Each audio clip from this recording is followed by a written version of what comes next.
বল। তরমুজ ও তাহলে হ্যাঁ ট্রাক থেকে নামছে। এদিকে মহাজনের ঘর থেকে তরমুজ খুচরা দোকানদারের কাছে অটোতে উঠছে এভাবে।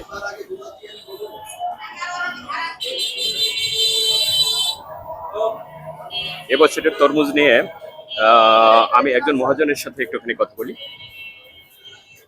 কুষ্টিয়া বাজার এটি।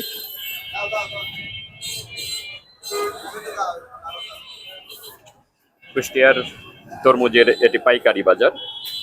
পাইকারি বাজারের একজন মহাজনের সাথে একটুখানি কথা বলি। ভাইয়া, আসসালামু আলাইকুম। ওয়ালাইকুম আসসালাম। কেমন আছেন? আলহামদুলিল্লাহ ভালো আছি। আম, ভাই, এই তরমুজটা কোন এলাকার? এই তরমুজটা পটুয়াখালীর। পটুয়াখালী। জি পটুয়াখালী তরমুজের ব্যাপক আবাদ হয়। হ্যাঁ, ওখানে প্রচুর আবাদ হয়, প্রচুর। আর কোথায় কোথায় হয়? পটুয়াখালী হয়, বরগুনায় হয়, বরিশালের মধ্যে হয়, ভোলায় হয়। এদিকে উত্তরবঙ্গেও তো শুনলাম উত্তরবঙ্গে আগে হতো, এখনকার তরমুজ এখন আর উত্তরবঙ্গে আবাদ করে না, ওইভাবে হয় না। ওইভাবে আর হয় না। ওই সামথিং কিছুই করে, ওই ঠাকুরগাঁ পঞ্চগড় জেলার লোকেই ওই দিকটা তার বাইরে। কভার হয়। হ্যাঁ, ওই দিকটা কভার হয়। আচ্ছা। তাও ফুল কাভার হয় না। ও, দক্ষিণবঙ্গ থেকে আর ওইদিকে যায়। হ্যাঁ, এই অঞ্চলের তরমুজ শেষ হইলে সুন্দরবন, বাজুয়া, খুলনা অঞ্চলের তরমুজ শুরু হয়, সাতক্ষীরায় শুরু হয়। ও, ওখানে আপনার বাংলাদেশে আমি মনে হয় বাংলাদেশের সবচেয়ে ভালো তরমুজ হয় খুলনা। খুলনায়? খুলনায় 1 কেজি ওজন হইলো লাল মিষ্টি। যেগুলো কালো দেখতে? না, কালো না, এইরকমই, এই কালারই? এই কালারই। আচ্ছা, এইটা আপনি মাঠ থেকে কিভাবে আনেন? পিস হিসেবে না কেজি হিসেবে? মাঠ থেকে পিস হিসাবেও কিনা হয়, কেজি হিসাবেও কিনা হয়। সাতক্ষীরা খুলনা অঞ্চল থেকে মন হিসাবে কিনতে হয় আমাদের। ও, আর এটা এনেছেন পিস হিসেবে? এখন এই তরমুজটা আমরা হচ্ছে পিসে কিনে আমরা হচ্ছে একটা ট্রলারে হচ্ছে আপনার তরমুজ আসে। 2 কেজি সাইজও নেওয়া লাগবে, 7 কেজি সাইজও নেওয়া লাগবে। ও, এভারেজ করে নিতে হবে। আমরা দাম পিস হিসাবে দাম দর করে নিই। পিস হিসাবে দাম দর করে নিলে বড় টুলটা দিত, পিস হিসাবে দাম দর করে নিলে ওই আমরা এভারেজ করি যে 2 কেজি আছে, 7 কেজি আছে, 4 কেজি আছে, 5 কেজি, এভারেজ কয় কেজি ওজন হবে। আচ্ছা, হয়তো আমরা আইডিয়ায় 5 কেজি করে ধরলাম। হ্যাঁ, 5 কেজি ধরে নিয়ে আসি। এখন দেখা যাচ্ছে অনেক টাইমে 5 কেজি বেশি হয়, আবার কম হয়। এই তরমুজটা আমি আইডিয়া করেছি 6.5 কেজি 7 কেজি করে ওজন হবে। তরমুজটা পাকা, তরমুজের ওয়েট নেই। ও, ওয়েট সেভাবে হ্যাঁ, পাওয়া যাচ্ছে না, তাই তো? না, এটা কি 5 কেজি করে মিলছে না? না, এই তরমুজটা আমি আইডিয়া করে 6.5 কেজি ওজন হবে, কিন্তু এই তরমুজটা 4 কেজি 700 দিয়ে।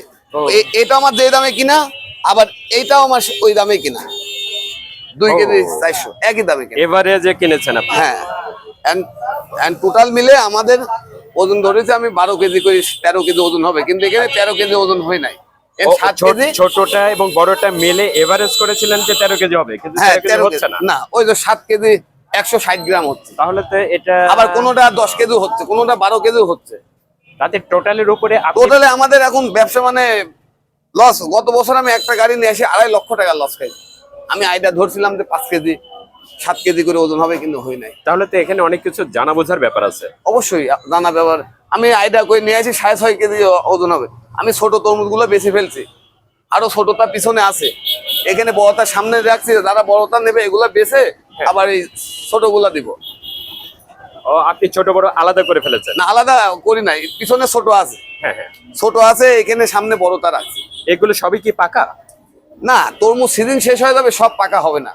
না, ঘরে যেগুলো আছে এগুলো পরে এটা শতকরা 70টা পাকা, আর 30% যেটা কাঁচা আছে, এটা 30% যেটা কাঁচা আছে, এটা 2-4 দিন যদি রেখে দিলে পাকবে। কিন্তু এখনকার যে পাকার যে স্বাদ আর ওই 3 দিন রেখে দেওয়ার পরে যে স্বাদ এক হবে না। আচ্ছা, তবে আমার তরমুজটা বরিশালের শ্রেষ্ঠ তরমুজ আমি কিনে নিয়ে আসি। আচ্ছা, তরমুজ পাকানোর ভেতরে কি কোনো কেমিক্যালের ব্যাপার না, ইম্পসিবল, কোনো কিছুই। এমনিতেই গরমে এমনি থেকে যাওয়ার কথা। এমনি তরমুজের বয়স হলে 65 দিনে, তরমুজের বীজ আজকে আমি লাগাইলাম, 65 দিনের মধ্যে তরমুজ ম্যাচুর হয়ে যাবে। কেউ বলে যে এর ভিতরে কালার আনার জন্য আবার ইনজেকশন পুশ করা হয়। এই তরমুজটা যদি আপনি সুই দিয়ে ফুটো করে 2 দিন রাখেন, তাহলে এই তরমুজটা কাল 2 দিন পরে নষ্ট হয়ে যাবে, আর খাওয়া যাবে না। আর সুই তো প্রশ্নই ওঠে না। এটা ভুল ধারণা পাবলিকের। আচ্ছা আচ্ছা, এই ইউটিউবার, এই ফেসবুকে 2-1টা তরমুজ নিয়ে এইরকম নাটক করে, এগুলো আসলে সত্য ঘটনা না। আচ্ছা, আমার ব্যবসা, আমি সত্য কথা বলছি। আচ্ছা, আপনি কি ওখানে জমি লিজ নেওয়া? না না, জমি লিস্ট না নেই আমাদের। কৃষকদের কাছ থেকে সরাসরি আমরা যে হ্যাঁ, কৃষকের থেকে আমরা মন হিসাবেও কিনে নিয়ে আসি, পিস হিসাবেও কিনে আসি। ওখানে যখন মাঠে যেটা যেতে হয় আপনাদের? হ্যাঁ, মাঠে যাই, চর অঞ্চলে আমাদের জীবনে রিস্ক নিয়ে যাই। তো আমরা স্পিড বোট ভাড়া করি, কাছে টাকা পয়সা থাকে, গ্রামে তো ব্যাংক ব্যালেন্স নাই। ও গত বছরে আমার কাছে 6 লক্ষ টাকা ছিল, আমি ঘিরা খাইছিলাম, আমার পিছনে লোক লেগে গেছিল। ও আচ্ছা, তাহলে আমি এটা লাস্টে risky। স্পিড বোট ভাড়া করে আমি এই গলাচিপায় চলে আসি, পটুয়াখালী জেলা গলাচিপা থানায় চলে আসি। তার মানে যদি নিরাপত্তা ব্যবস্থা ভালো না থাকে তাহলে তো এটা রিস্কি। আমার কথা হচ্ছে, যেখানে যে সিজনের ফল ওঠে ওখানে বাংলাদেশের সব মানুষই ওখানে যায়, একটু নিরাপত্তা পাওয়াটা আমি মনে করি ভালো হয়। এবং ব্যাংকিং সিস্টেম থাকা উচিত। হ্যাঁ, আমাদের টাকা যাতে আপনাকে সঙ্গে করে নিয়ে যেতে না হয়। হ্যাঁ, খুব ভয় হয়, এখন দিন সময় ভালো না আমাদের। তো আমি এই যে টাকা নিয়ে গেছিলাম, টাকা নিয়ে যাইনি, বৃহস্পতিবারে গেছি রাত্রি, শুক্রবারে ব্যাংক ব্যালেন্স বন্ধ, আমি বিকাশে টাকা নিয়েছি, ডাচ বাংলায় নিয়ে আমার প্রায় 4-5 হাজার টাকা খরচ। হ্যাঁ বুঝেছি। এগুলো এখন আপনি কেজি হিসেবে কত করে বিক্রি করতেছেন ভাইয়া? আমি কেজি হিসাবে ছোটগুলা বেচলাম 1200 টাকা মন, 30 টাকা কেজি। 30 টাকা কেজি। হ্যাঁ, আর এই বড়গুলো বেচছে হচ্ছে আপনার 1800 টাকা মন। এটা তাহলে কেজি পড়ছে কত? কেজি 45 টাকা কেজি, 30 টাকা কেজি আমি পাইকারি বেচছি। তাহলে ছোট সাইজ গুলো আবার দাম কম। সিজনের শুরু, তাই না? হ্যাঁ, আমার ফার্স্ট চালান এটা। তার মানে দাম তো খুব বেশি বলা এক যাচ্ছে না। সপ্তাহ পরে দাম আরো কমবে। আরো কমবে। এখন তো তরমুজ ভালোভাবে হয় নাই, বরিশালে তরমুজের অভাব নাই, কিন্তু সাদা কাঁচা, রং হবে না, ওইটা নিয়ে আসলে আমরা শেষ। আপনার কাছ থেকে অনেক কিছু জানা গেল, অনেক ধন্যবাদ। ওকে।